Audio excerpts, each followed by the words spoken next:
Hello friends, welcome to MPC trick channel. मी अजय कुमार गोसावी. आज आपण साहित्य अकादमी पुरस्कार हा पुरस्कार पाहणार आहोत. हा पुरस्कार पाहताना 2019 मध्ये साहित्य अकादमीमध्ये जे दिले जाणारे पुरस्कार आहे, म्हणजे मुख्य पुरस्कार आहे, भाषा सन्मान पुरस्कार आहे किंवा अनुवादासाठी दिला जाणारा पुरस्कार आहे, बाल साहित्य पुरस्कार आहे आणि युवा पुरस्कार आहे, यातला कोणता ना कोणता टॉपिक तुम्हाला कंबाईन पुरवसाठी जास्त उपयुक्त आहे, तर त्याच्यावरचा ॲनालिसिस, त्याचं डिस्कशन आपण या सिरीजमध्ये करणार आहोत. ठीक आहे. साहित्य अकादमी पुरस्काराला सुरुवात करताना पहिल्यांदा तुम्हाला हे लक्षात घ्या की या साहित्य अकादमी पुरस्काराची स्थापना कधी आहे किंवा या साहित्य अकादमीची स्थापना केव्हा झाली. साहित्य अकादमी जी आहे ना, याची स्थापना कधीची. स्थापना जर विचारलं तर तुम्ही लक्षात ठेवायचं आहे 12 मार्च 1954. साहित्य अकादमीची स्थापना कधी झाली? 12 मार्च 1954. आता या साहित्य अकादमीचं मुख्यालय कुठं आहे, इथून सुरुवात करूया. कारण याचं मुख्यालय येते दिल्लीला. साहित्य अकादमीचं मुख्यालय कुठं असणार आहे?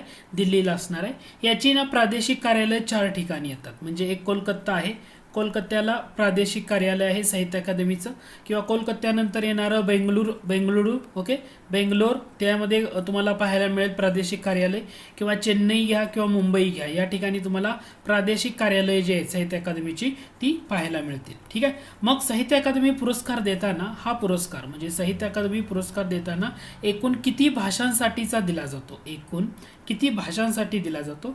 तर भारतातल्या साहित्य अकादमी पुरस्कार देताना ज्या मुख्य भाषा आहेत, मुख्य म्हणजे मुख्य पुरस्कार, ह्याच्यामध्ये वेगवेगळ्या श्रेणी आहेत. मी पुढील जसं तुम्हाला सांगतो. याच्यामध्ये एकूण 24 भाषांचा समावेश केला जातो. या 24 भाषांमधल्या 22 भाषा ह्या भारतीय राज्यघटनेतलं 8वं परिशिष्ट त्यामध्ये असणाऱ्या, आणि 2 भाषा म्हणजे जो तुमचं इंग्रजी आणि दुसरी येते राजस्थानी, या भाषा आहेत, इंग्रजी आणि राजस्थानी.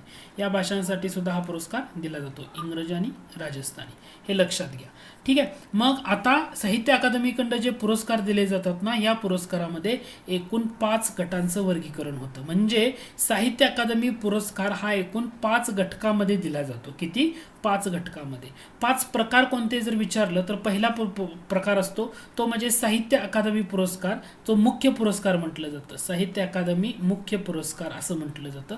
मुख्य पुरस्कार म्हणजे कसं की ज्या पुरस्कार रचनात्मक लिखाणासाठी दिला जातो, रचनात्मक लिखाण करण्याला तो पुरस्कार दिला जातो, तो म्हणजे मुख्य पुरस्कार. ठीक आहे.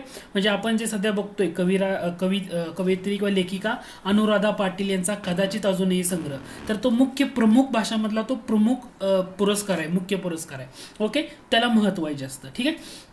हे लक्षात आलं तुम्हाला?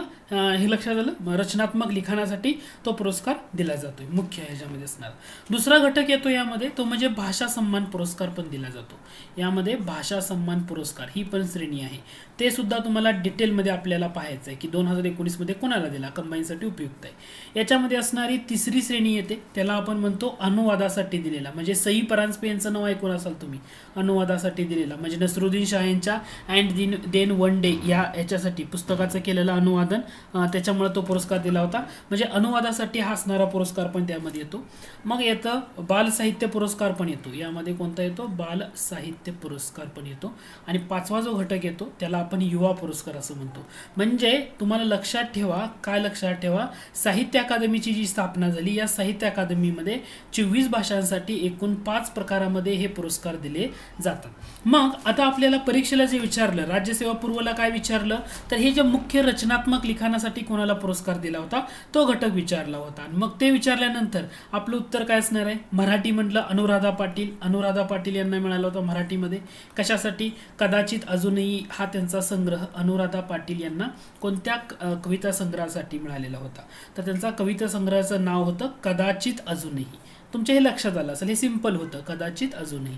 मग परीक्षेत तुम्हाला आता काय करावं लागेल, जर कंबाईनची तयारी करताय तुम्ही, तर कंबाईनच्या तयारीसाठी अनुराधा पाटील यांच्या संदर्भातला लक्षात घ्या. हा यांचा कितवा कविता संग्रह होता, तर हा यांचा कविता संग्रह होता 5व्या क्रमांकाचा. म्हणजे हा यांचा 5वा कविता संग्रह होता. यांचा पहिला कविता संग्रह येतो तो म्हणजे दिगंत नावाचा, 1981च्या आसपास आहे.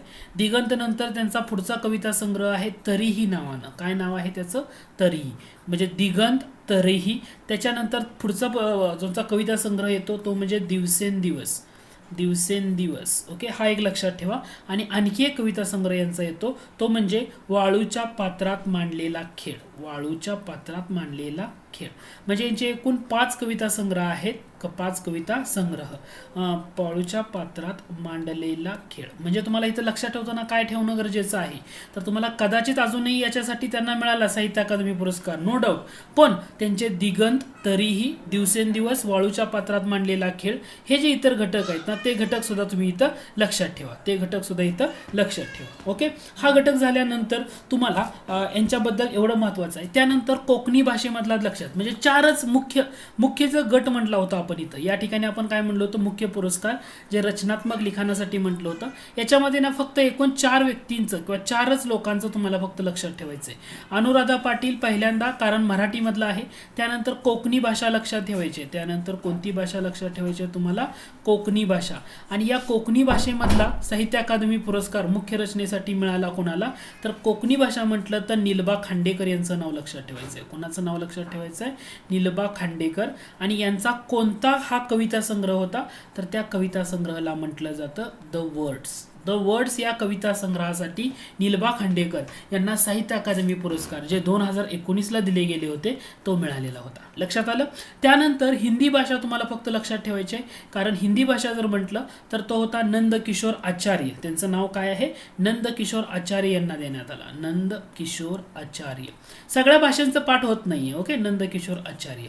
ठीक आहे. आणि कोणत्या भाषेसाठी, कोणत्या कविता संग्रहासाठी त्यांना दिलाय, तर त्यांचा कविता संग्रह येतो छिलते हुए अपने को. काय कविता संग्रहाचं नाव आहे, छिलते हुए अपने को. हा त्यांचा कविता संग्रह आहे. त्या कविता संग्रहासाठी त्यांना हा पुरस्कार दिला गेला होता. म्हणजे तुम्हाला ह्यामधून मराठी, कोकणी, हिंदी झालं आणि सगळ्यात शेवटी लक्षात ठेवायचं ते म्हणजे इंग्रजी भाषेसाठी दिलेला जाणारा पुरस्कार, तर ते शशी थरूर यांचा an era of darkness, an era of darkness याच्यासाठी दिला होता. शशी थरूर यांना कशासाठी, ॲन एरा ऑफ डार्कनेस हे त्यांचं पुस्तक इंग्रजी भाषेसाठी. काय नाव आहे, शशी थरूर म्हणजे काँग्रेसचे महत्त्वाचे नेते म्हणून त्यांना ओळखलं जातं. काँग्रेसचे महत्त्वाचे नेते किंवा त्यांचं सध्या पुस्तक पण चर्चेत आहे, द बॅटल ऑफ बिलॉंगिंग नावाचं एक पुस्तक आहे. ते पुस्तक त्यांचं चर्चेत आहे. मग हे घटक लक्षात ठेवा.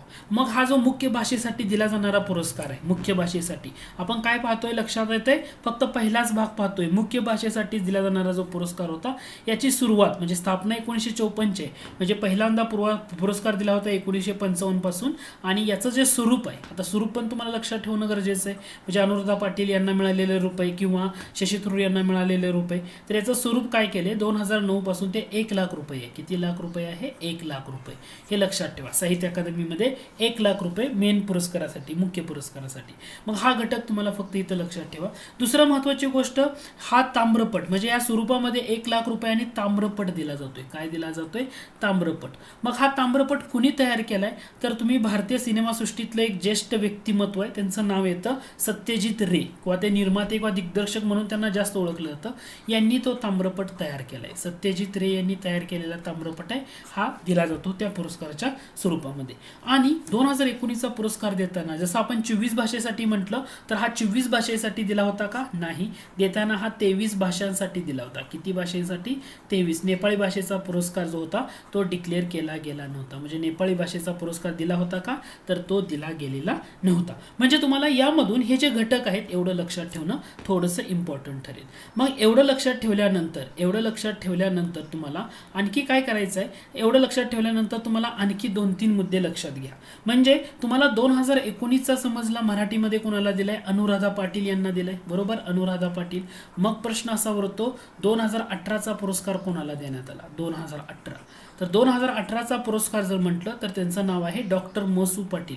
आय थिंक यांचं पण निधन झालंय. डॉक्टर महसू पाटील यांना 2018चा पुरस्कार दिला होता. आणि हा 2018चा पुरस्कार यांना कशासाठी दिला, तर त्यांचा जो समीक्षा ग्रंथ आहे त्याचं नाव आहे सर्जन प्रेरणा व समीक्षा कवित्वशोध. सर्जन प्रेरणा व कवित्वशोध, सर्जन प्रेरणा व कवित्वशोध या त्यांच्या समीक्षा ग्रंथासाठी ॲक्च्युली 2018चा महसू पाटील यांना हा पुरस्कार दिला. ठीक आहे. आणि 2017चा कोणाला दिला विचारलं मराठीमधला, तर त्यांचं नाव येतं श्रीकांत देशमुख. काय नाव येतं, श्रीकांत देशमुख. ठीक आहे. श्रीकांत देशमुख यांना 2017चा दिला. तो कशासाठी दिला, त्यांचा जो काव्यसंग्रह आहे त्याला म्हटलं जातं बोलावे ते आम्ही. काय काव्यसंग्रह आहे? बोलावे ते आम्ही या काव्यसंग्रहासाठी त्यांना काय केलं होतं? 2017चा हा पुरस्कार दिला गेला होता. मग याच्या अगोदर 2016चा जरी बघितला तरी चालू शकतोय, कारण ते येतं आसाराम लोमटे, आलोक हा त्यांचा लघुकथा संग्रह. आसाराम लोमटे आलोक हा त्यांचा काय येतो? कविता संग्रह येतो, लघुकथा संग्रह नाव आहे त्याचं आलोक. म्हणजे इथपर्यंत तुम्ही लक्षात ठेवू शकता. म्हणजे आतापर्यंत आपण काय बघितलं? तर आतापर्यंत आपण फक्त हा मुख्य पुरस्कार आहे ना, पहिला घटकच फक्त बघितलाय. आपण अजून पुढच्या घटकाकडे गेलोय का? नाही. परीक्षेला आता फक्त राज्यसेवेला ह्या पहिल्या घटका रिलेटेड प्रश्न विचारला होता, बरोबर. मग आता आपल्याला पाहायचा आहे तो म्हणजे दुसरा घटक पाहायचा आहे. दुसरा घटक पाहताना आता याच्यामध्ये आपण फोकस कुठं करणार आहे? याच्यामध्ये आपण फोकस या घटकावर करणार आहे. ते घटक म्हणजे अनुवादासाठी दिला जाणारा पुरस्कार, मग बाल साहित्य पुरस्कार आणि मग युवा पुरस्काराकडे आपण जाणार आहोत. मग आता जाऊया अनुवादासाठी दिला जाणारा पुरस्कार. ओके, साहित्य अकादमीचा अनुवादासाठी दिला जाणारा पुरस्कार. ओके, अनुवाद म्हणतो, ठीक आहे. तर हा पुरस्कार कोणाला देण्यात आला? तर ते सई परांजपे आहेत ना, सई परांजपे यांना मिळाला. कारण नसरुद्दीन शाह यांचं अँड देन वन डे ह्या त्यांच्या पुस्तकाचं त्यांनी आणि मग एक दिवस, अँड देन वन डे आणि मग एक दिवस याच्यामध्ये काय केले? अनुवाद केलाय, त्याच्यामुळे हा पुरस्कार दिला. आता अनुवादाचा पुरस्कार दरवर्षी दिला जातो का? यस, दरवर्षी दिला जातो. अनुवादासाठीचा पुरस्कार दरवर्षी 24 भाषांसाठी दिला जातो. 24 भाषांमधला पुरस्कार दिला जातो. आता इथे एक घटक लक्षात ठेवा अनुवादाचा. जसं आपण साहित्य अकादमीची स्थापना 1954 म्हटलं आणि साहित्य अकादमीमधला मुख्य पुरस्कार 1955 पासून द्यायला सुरुवात झाली, तसं अनुवादासाठीचा जो पुरस्कार आहे याची सुरुवात मात्र 1955 येतं का? नाही. अनुवादासाठी असणारा जो पुरस्कार आहे याची सुरुवात झाली 1989 मध्ये. कधी झाल्या? 1989. परीक्षेला हे विचारलं जाईल. सई परांजपे आणि मग एक दिवस नसरुद्दीन शाह यांचा अँड देन वन डे या पुस्तकाचं त्यांनी केलेला अनुवाद. मात्र याची सुरुवात कधीचे? 1989. तिकडे 1 लाख रुपये होतं, बरोबर. त्याचं जे 1 लाख रुपये ताम्रपट म्हटलं होतं आपण, लक्षात ठेवा, मुख्य पुरस्कारासाठी. मात्र अनुवादासाठी जो पुरस्कार दिला जातो याचं स्वरूप 1 लाख रुपये आहे का? नाही. याचं स्वरूप आहे 50,000 रुपये. याचं स्वरूप काय आहे? 50,000 रुपये रोख व सन्मान चिन्ह असं या पुरस्काराचं स्वरूप आहे. म्हणजे अनुवादासाठी दिला जाणारा पुरस्कार म्हटलं तर सई परांजपे यांचं नाव लक्षात ठेवा. नसरुद्दीन शाह यांच्या अँड देन वन डे या त्यांच्या पुस्तकाचा त्यांनी केलेला अनुवाद होता. म्हणजे हा दुसरा पुरस्कार आपला मेन आपण पाहिलेला आहे.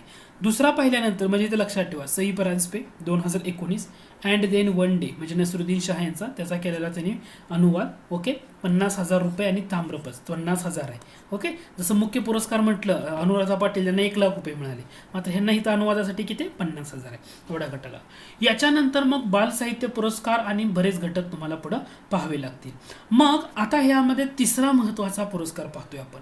तिसरा पुरस्काराला म्हटलं जातं युवा पुरस्कार. परत एकदा सांगतो, तिसरा जो पुरस्कार आहे याला काय म्हटलं जातं? युवा पुरस्कार म्हणजे साहित्य अकादमी युवा पुरस्कार. साहित्य अकादमी पुढे नाव आहे आणि यातला घटक येतो म्हणजे युवा पुरस्कार. ठीक आहे, 2019चा आपण बघतोय. इथं साहित्य अकादमी मी आणखी लिहितो म्हणजे तुम्हाला आणखी समजेल. साहित्य अकादमी परत एकदा लिहितो, लक्षात आलं. मग हा युवा पुरस्कार कोणाला देण्यात आला? ओके, कोणाला देण्यात आला? तर ह्याच्यामध्ये नाव येतं सुशील कुमार शिंदे, हे लेखक आहेत. यांचं कोणतं पुस्तक आहे? शहर आत्महत्या करायचं म्हणते. पुस्तकाचं नाव काय आहे? शहर आत्महत्या करायचं म्हणते. हे जे सुशील कुमार शिंदे यांचा जो पुस्तक आहे त्याला त्यांनी ॲक्च्युली हा पुरस्कार दिलाय. काव्यसंग्रह आहे म्हणा, थोडक्यात काव्यसंग्रह आहे सुशील कुमार शिंदे. मी इमेज का ठेवते तुम्हाला ते लगेच कॅचअप होण्यासाठी. मग आता युवा पुरस्कार देताना नावात काय आहे? युवा आहे. याचा अर्थ वयवर्ष, युवासाठी वयवर्ष साहित्य अकादमीमध्ये कधीपर्यंत कन्सिडर केला जातो? पहिला मुद्दा. तर ज्या व्यक्तींचं वय 35 वर्षापेक्षा कमी आहे, ज्या व्यक्तींचं वय 35 वर्षापेक्षा कमी आहे असे व्यक्ती या पुरस्कारासाठी किंवा असे साहित्यिक या पुरस्कारासाठी निवडले जातात. ज्या व्यक्तींचं वय 35 वर्षापेक्षा कमी कमी आहे असे साहित्यिक या पुरस्कारासाठी काय केलं जातं, निवडलं जातं. पहिला मुद्दा लक्षात आला, वय वर्ष 35 पेक्षा कमी आहे अशांसाठी म्हणतोय. हां, आय होप हे तुमच्या आता लक्षात आलं असेल. ठीक आहे. मग आता याच्यानंतर पुढचा मुद्दा, हा दरवर्षी दिला जातो का? यस, दरवर्षी दिला जातो. दरवर्षी दिला जातो. दरवर्षी देताना एकूण किती भाषांसाठी? 24 भाषांसाठी दिला जातो. पण आपल्याला मराठीमधलंच फक्त लक्षात ठेवायचं आहे. ओके. शहर आत्महत्या करायचं म्हणते सुशील कुमार शिंदे. सुशील कुमार शिंदे म्हणजे हे काँग्रेसचे नेते वगैरे असं काही नाही आहे. ठीक आहे. ते वेगळे व्यक्ती, हे वेगळे व्यक्ती. लेखक सुशील कुमार शिंदे. ओके. हा यातला पहिला महत्त्वाचा मुद्दा आहे. किंवा तुम्हाला हे लक्षात आलं? ठीक आहे.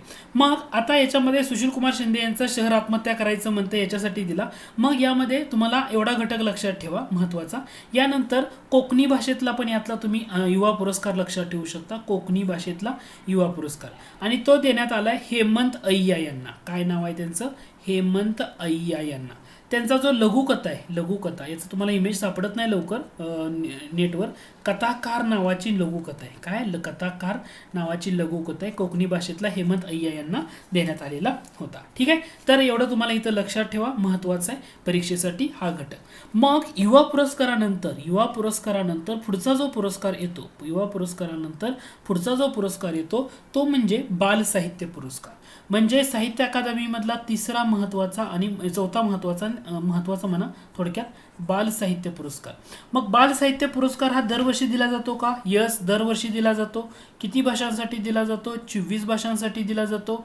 याच्यामध्ये तुम्हाला किती स्वरूप आहे? 50,000 रुपये. इथं पण तेच आहे. म्हणजे जे बाकी इतर आहेत, युवा पुरस्कार 50,000 आहे, बाल साहित्य पुरस्कार 50,000 आहे, अनुवादासाठीचा पुरस्कार 50,000 स्वरूप आहे. मात्र जो मुख्य पुरस्कार म्हणतो साहित्य अकादमी, जसं अनुराधा पाटील यांचं नाव तुम्ही लक्षात ठेवता, तिथं 1,00,000 रुपये. एवढं लक्षात झालं. मग बाल साहित्य पुरस्कार हा मराठीमधला कोणाला देण्यात आला? तर त्यांचं नाव आहे सरदार सलीम मुल्ला यांना देण्यात आला.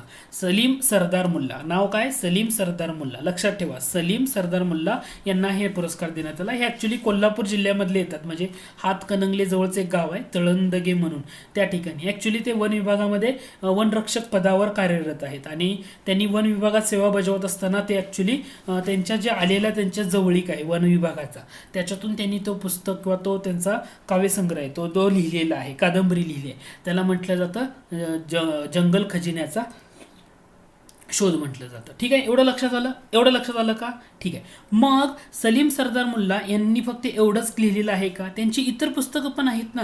म्हणजे ही जी जंगल खजिन्याचा शोध म्हणतो ना, ही त्यांची कादंबरी कोणत्या वर्षाची आहे? 2014 सालची. ही कादंबरी केव्हाची? 2014ची. परंतु यांनी 2014च्या अगोदर पण लेखन केले. म्हणजे 2002 मध्ये त्यांचं एक पुस्तक आलं होतं, त्याचं नाव आहे अवलिया. काय पुस्तकाचं नाव आहे? अवलिया नावाचं पुस्तक. अवलिया 2002 मध्ये आलेलं. आणि त्यानंतर 2008 मध्ये त्यांचं आणखी एक पुस्तक होतं की ज्याला राज्य शासनाचा वाङ्मय पुरस्कार मिळाला होता. ते म्हणजे ऋतुफेरा. काय नाव आहे? ऋतुफेरा. म्हणजे 2002 मध्ये त्यांचं आलेलं पुस्तक कोणतं? अवलिया. 2002 म्हटलं तर अवलिया. कुणाचं? सलीम सरदार मुल्ला. आणि 2008 मध्ये आलेलं ऋतुफेरा हे पुस्तक. ऋतुफेराला राज्य वाङ्मय पुरस्कार पण सरकारकडनं, महाराष्ट्र राज्य सरकारच्या वतीनं देण्यात आलेला आहे. म्हणजे हा घटक लक्षात आला. मग तुम्हाला इथं हा घटक लक्षात असू द्या. मग इथं लक्षात ठेवताना तुम्हाला आणखी एक घटक लक्षात घ्या, तो म्हणजे कोकणी भाषा युवा पुरस्कार, कोकणी भाषा बाल साहित्य पुरस्कार. कोकणी भाषेसाठी असणारा बाल साहित्य पुरस्कार पण तुम्ही इथं लक्षात ठेवू शकता. बाल साहित्य, कारण हे नाव खूप मोठं आहे. ते नाव म्हणजे चिटुकल्या चिंकूचं विशाल विश्व. चिटुकल्या चिंकूचं विशाल विश्व असा नावाने येतो कोकणी भाषेत. नाही लक्षात ठेवला तरी चालू शकते. पण यामध्ये तुम्हाला एक घटक येतो. एक घटक म्हणजे काचुकी टोपी हे एक नाव तुम्हाला त्या बाल साहित्य पुरस्कारामध्ये पाहायला मिळतं. कारण हे गोविंद शर्मा यांचं ते येतं बाल साहित्य पुरस्कारामध्ये असणारं. ओके. बाल साहित्य पुरस्कारामध्ये, कारण हिंदी भाषेमधला जो बाल साहित्य पुरस्कार आहे तो त्यांना गोविंद शर्मा यांना दिल्यामुळं तो घटक इथं चर्चेत आहे. किंवा तुम्ही त्याच्यावर थोडासा फोकस करू शकता. लक्षात आलं? तर तुम्हाला साहित्य अकादमी पुरस्कार म्हटल्यानंतर हे सर्वच्या सर्व घटक तुम्हाला इथं अभ्यास करावायचा आहे. म्हणजे मी या लेक्चरमधून काय पाहिलेलं आहे? आपण या लेक्चरमधून आपण साहित्य अकादमीचा जो मूळ पुरस्कार आहे तो लक्षात घ्या. त्यानंतर तुम्हाला अनुवादासाठी असणारा पुरस्कार लक्षात घ्या, बाल साहित्य घ्या, युवा पुरस्कार लक्षात घ्या. हे सर्वच्या सर्व मुद्दे जे परीक्षेसाठी इम्पॉर्टंट आहेत किंवा कोणता घटक आहे ते मी समजावून सांगण्याचा प्रयत्न केलेला आहे. ओके. आय होप हे लेसन तुम्हाला आवडलं असेल. थँक्यू.